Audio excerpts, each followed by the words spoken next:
Hey, what's up guys, Matt here from My Geek Review, and we're back for another round of Reddit Asks Path of Exile.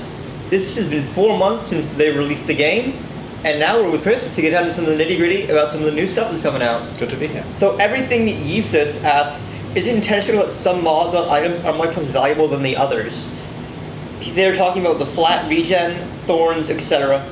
It's argued that some of these mods do not fit into any build past a certain level. Yeah, it's intentional that there are some mods that are worse than others, and this is part of, when you're designing a game system with this randomness, it's important that there's good results and bad results. I mean, I know it's frustrating to roll an item where you don't get the result you want, but that's what makes it rewarding to get items that you actually do want. And if we only had really strong options on the armor pieces, then every time you roll one, it's just going to be a good piece of armor. So we have to have some that are better than others. At its core, I'd say action RPGs are a lot about RNG, yes. Sam Fisherman is asking a technical question actually, or I think it's technical. What was the reasoning with not showing the saved stats in the Eternal Orb imprint? Was this intentional, or is there a technical limitation that can be worked out in the future? This could be done in the future. The information's there, it's basically just that we didn't want to clutter the item. We've had requests to show that information, and initially we thought that it would be border cases, that people have a lot of imprints of the same item, but it's becoming more common now, so I suspect that we'll definitely take that seriously in the future. But at the moment we're focusing on getting the expansion out and then mopping up any issues that the expansion has caused, so it'll be a little while before we get to this one. Well, I'd like to get it in one day, and potentially within the next few months we'll definitely be looking at quality of life issues like that. Han Fan Lol asks, when will we get some female totems? I'd have to ask the art team, I honestly don't know the answer to questions like that. Databane asks, as new content and eventually expansions get added, will we always be capped at 120 skill points? Will the number change due to increased level cap or additional quest rewards? It's unlikely that we're going to increase the level cap itself. I mean, it's designed so that the work people are putting in to get to level 100 at the moment is still meaningful, and if we made it so it's easy to get to 100 but hard to get to 110 later, that kind of invalidates their work. Having said that, there will be more acts in the game later. We're working on Act 4, and it's still a fair way away. I mean, these things take a long time to make, but I'm sure Act 4 will have some quests that have passive points in the future. And relatedly, is it your plan to eliminate the difficulty levels of the game once sufficient content exists, of course, thus allowing players to access maps and any other endgame content after completing the game on a single difficulty? Initially, Path of Exile had 4 difficulties. When we were still experimenting with the pace of the game and how many times it's reasonable to replay it before you hit the end game, and so we had 2 acts of 4 difficulties for a total of 8 acts that you play through. When we added the 3rd act, there was enough content that we could drop it onto 3 difficulties. That means there's 9 acts worth, and this suggests, hypothetically, that as we get to 4 or 5 acts, we could drop it onto 2 difficulties, and then potentially, eventually, when we're up to, say, 8 or 9 acts, drop it onto 1. Now, this isn't a pledge that we're going to get all the way to 9 acts, because they take over a year each to make, and it depends a lot on the support of the support of the users and how large we can keep the team. But as we add more acts, we'll certainly look at reducing the amount of times they have to be repeated. Are you guys happy with our Vaal package right now, on the skill tree that is? Will it be closer to CI if you guys do change it?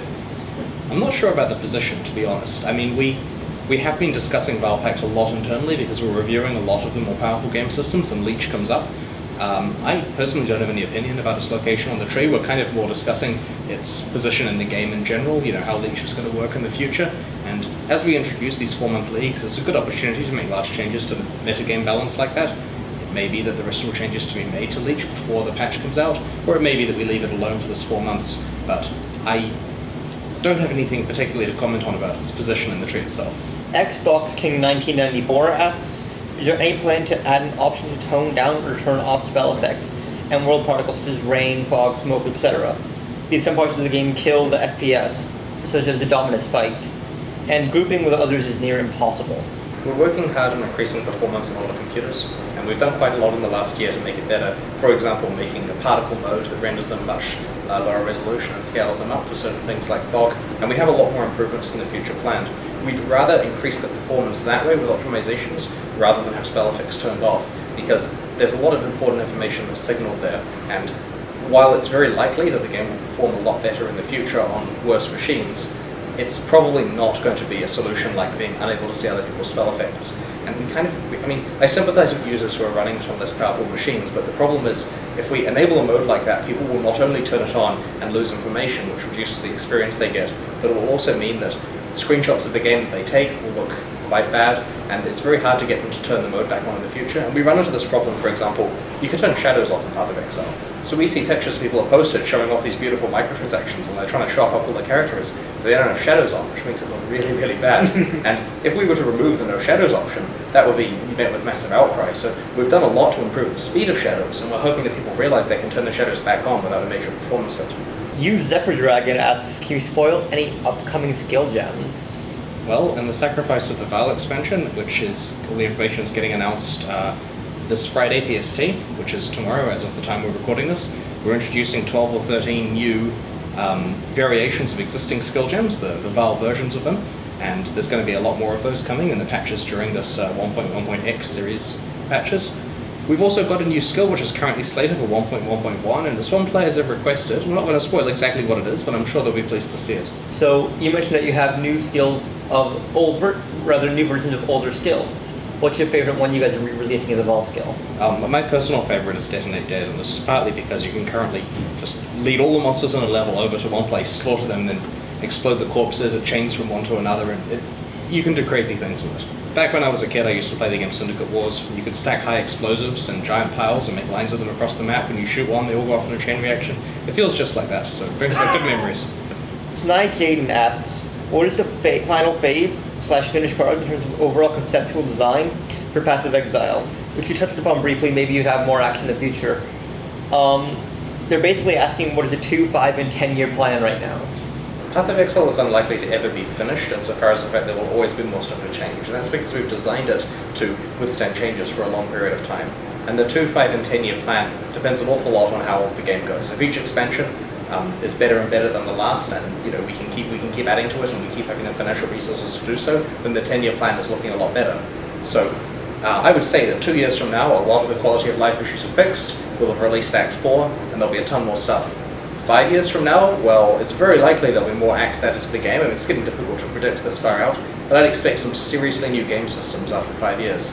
10 years? Well, it's very likely the game's probably in maintenance mode in 10 years. I mean, I think it's likely that the company will have looked into other projects in that kind of time frame. So Path of Exile, I'm sure the servers will still be up and we'll still be improving things in it, but we'll probably be focusing most of our development efforts on other projects in 10 years.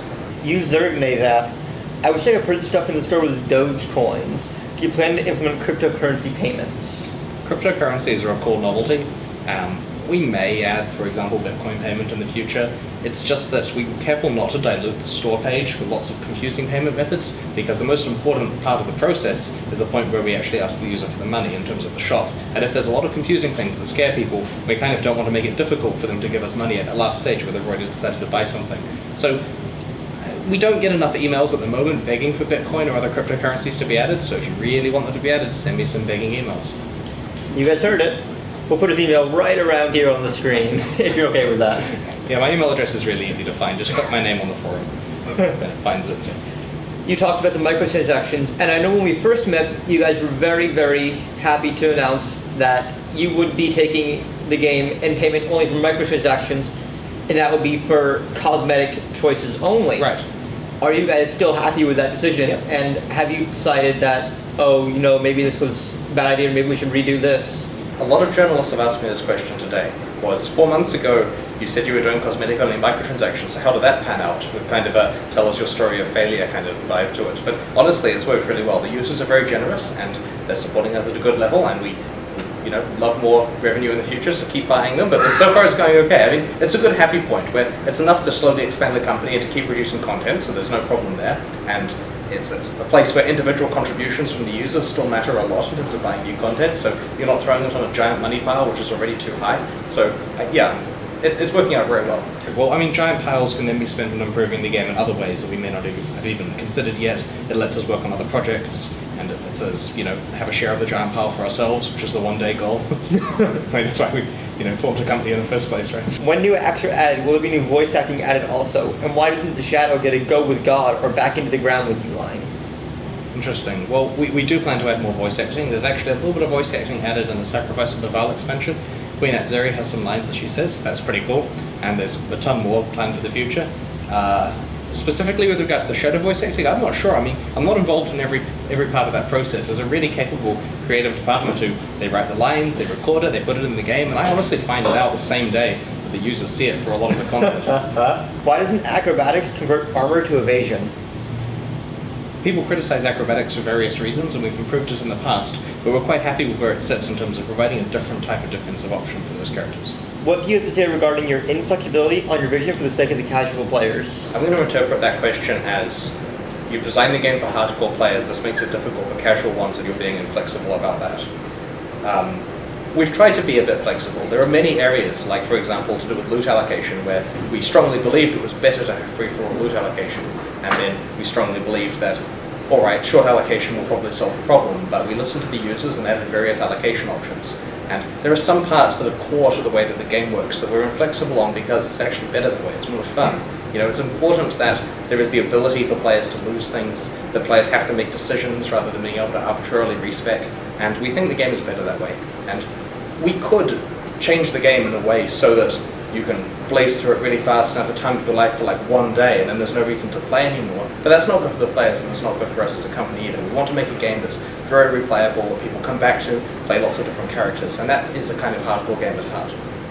Why do you rely on RNG so heavily to determine everything in the game, making it very much like a lottery, where some players hit the jackpot, but most get a very measly consolation prize, especially in crafting? The short answer is because that's what's fun. When you look at people enjoying various games, having it like a slot machine is more interesting than like a treadmill.